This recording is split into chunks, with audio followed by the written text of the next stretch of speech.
ছিয়াত্তরের মনান্তরের সাক্ষী হলাম গত 3 দিন ধরে।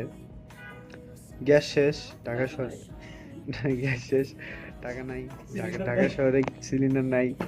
হ্যাঁ, তারপরে আমার বন্ধু চমক একটু আগে হিসাব করছিল আমাদের ক্লাসে যারা বাসায় থাকে তারা যদি তাদের সবার বাসায় যে গিয়ে যদি এক এক বেলা খাওয়া হয় তাহলে জিনিসটা কেমন হয়। কারণ গত পরশু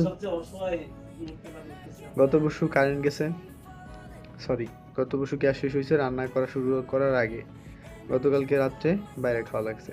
কালকে রাত্রে নিচে রান্না করতে গেছি, নিচে রান্না করতে দেয় নাই।